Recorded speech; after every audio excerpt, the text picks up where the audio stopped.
If you pay attention to one new thing this week, I invite you to take on board this.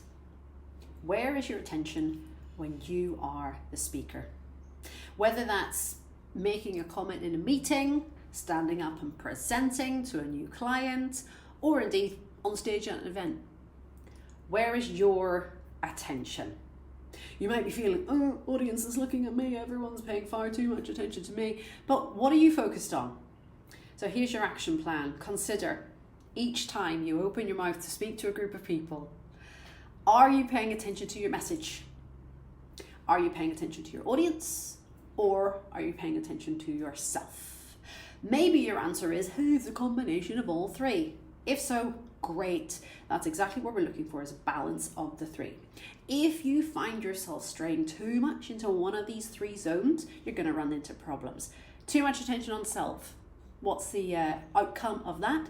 You're going to tense up. You're going to be watching yourself and thinking, God, I don't like the sound of my voice. What sentence just came out of my mouth? The more we do that, the more self-critical we become, less and less connected and present with our audience. Not good result. Too much attention on your content. Okay, I'm open to debate here. Please let me know in the comments what you think. But in my experience coaching people, if we over-focus on the content, we tend to over-explain. We tend to go into far too much depth and detail. We will lose people because you have forgotten to have that portion of your focus on them and what they need. So watch out for over-indexing on your content. Finally, what happens if I pay too much attention to my audience? Is that even possible? Well, for the most part, no, this doesn't happen. But where I hear it creeping in is a client might say to me, really worried about presenting on Friday. It's in front of the board.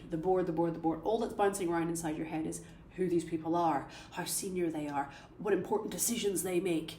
And if we lean too much into that story and the assumptions about those people, again, you're going to stiffen up. You're going to go into a sort of a fear response. And that is not putting you at your best to be creative and dynamic in your communication. So let's try finding a balance between these three things. For the week, that's all you're focusing on. Attention. Where's your attention when you're speaking to a group of people? Good luck. Let me know how you get on.